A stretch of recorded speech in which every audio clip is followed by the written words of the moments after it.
আল্লাহ নবী বলছে এই তিনটা দোয়া যদি কেউ বেশি বেশি পড়ে ওর জীবন থেকে শুকনো পাতার মতো গুনাহগুলো আল্লাহ তাআলা একেবারে ঝেড়ে মুছে মাফ করে দেন, সাফ করে দেন। তার গুনাহগুলো ঝরে পড়ে, তার গুনাহগুলো শরীর থেকে মুছে যায় বা তার আমলনামা থেকে মুছে যায়। আপনারা এত বেশি বেশি আমল বলেন যে মাথা ঘুরে যায়, এমন কিছু আমল বলেন যে আমলগুলো করলে গুনাহ ঝরে যাবে। অনেক মানুষ কিন্তু আপনারা গুনাহ করেন, এই গুনাহ ছাড়া একজন মানুষ পৃথিবীতে নাই। নবী আম্বিয়া আলাইহিস সালাতু ওয়াস সালাম তারা ছিলেন হচ্ছে নিষ্পাপ। এর বাইরে ওলিয়া উলিয়া বলেন, তারপরে অন্যান্য মানুষ তাদের জীবনে গুনাহ হয়, আল্লাহ মাফ করেন তওবা ইস্তেগফারের মাধ্যমে। কিন্তু বিশেষ কিছু আমল আছে, এটাও সত্য কথা, কারণ নবীজি সাল্লাল্লাহু আলাইহি ওয়াসাল্লামের জীবনে এই যে হাজার হাজার লক্ষ লক্ষ হাদিস আছে, কখনো তিনি বলেছেন এই কাজ করলে আল্লাহ তাআলা মাফ করবেন, এই কাজ করলে আল্লাহ তাআলা গুনাহ মাফ করে দেবেন, এটা এভাবে করলে আল্লাহ তাআলা ক্ষমা করবেন। তো সব হাদিস যখন সামনে নিয়ে আসা হয়, এমনি কিন্তু কয়েকশো কারণ চলে আসে গুনাহ মাফের। কারণ আপনি যদি বলেন যে এক দুইটা কারণ বলেন, যে যেই এক দুইটা কারণ আমি বা এক দুইটা আমল করব আর গুনাহ মাফ আল্লাহ তাআলা করে দেবেন, তাহলে আপনাকে আমি বলবো রাসূল আকরাম সাল্লাল্লাহু আলাইহি ওয়াসাল্লামের ছোট্ট দুটি হাদিসের কথা। আবু হুরায়রা রাদিয়াল্লাহু তাআলা আনহু থেকে বর্ণিত,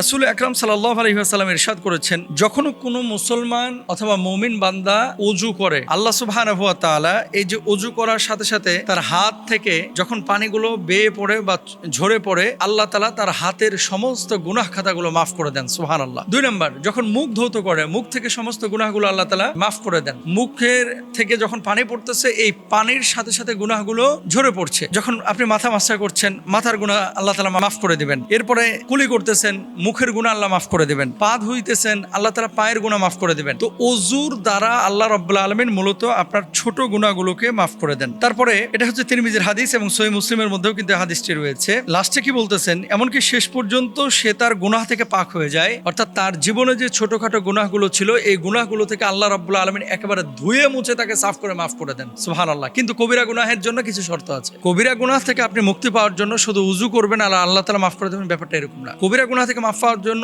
অবশ্যই আপনাকে তওবা করতে হবে, এবং এই তওবাটা হতে হবে একেবারে দৃঢ় সংকল্পবদ্ধ যে আল্লাহ আমি এই পাপ আর জীবনে করব না। ও মাহবুদ, এই গুনাহের সাথে আমি নিজেকে আর জড়াবো না। ও আল্লাহ, এই গুনাহ আমি ভুলবশত করেছি, আমি লজ্জিত, আমি অনুতপ্ত। এভাবে আল্লাহর কাছে আকুতি মিনতি পেশ করতে হবে, চোখের পানি ছেড়ে কান্না করতে হবে, তাহলে আল্লাহ সুবহানাহু ওয়া তাআলা মাফ করবেন। কবিরা গুনাহ শুধু ওযুর দ্বারা মাফ হয় না, আবারও বলে। তাহলে আপনি যদি সগীরা গুনাহগুলো মাফ করতে চান, তাহলে সহজ আমল হচ্ছে ওযু করা। আর ওযু করবেন কিসের জন্য? খালি সারাদিন ওযু করলেন, নামাজ পড়লেন না, তা হবে না। কিন্তু ওযু করতে হবে, নামাজ পড়তে হবে, শরিয়ার বিষয়গুলোকে বাস্তবায়ন করতে হবে। তাহলে তওবা করা, ওযু করা, এটা আমরা পাইলাম। এরপরে দেখেন নবীজি সাল্লাল্লাহু আলাইহি ওয়াসাল্লামের আরেকটি হাদিস হচ্ছে আনাস ইবনে মালিক রাদিয়াল্লাহু তাআলা আনহু থেকে বর্ণিত।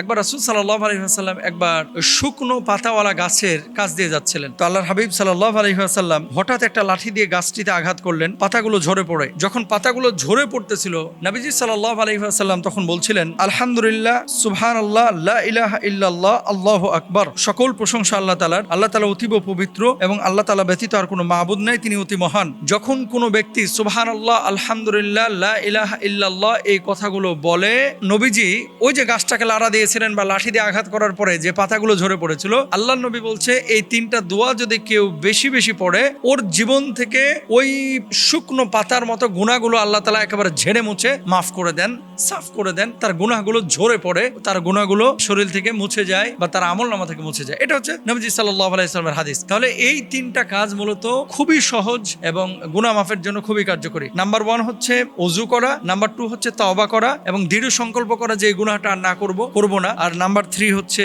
সুবহানাল্লাহ, আলহামদুলিল্লাহ, লা ইলাহা ইল্লাল্লাহ এটা বেশি বেশি পড়া। আল্লাহ তাআলা মাফ করবেন ইনশাআল্লাহ। আর প্রত্যেকটা খারাপ কাজ হয়ে যাওয়ার পরে আপনি 2 রাকাত নামাজ পড়েন, আল্লাহর কাছে মাফ চান, কিছু সৎ কাজ করেন, আল্লাহকে বলেন আল্লাহ আর আমি গুনাহ করব না, আল্লাহ মাফ করবেন নিশ্চয়ই ইনশাআল্লাহ।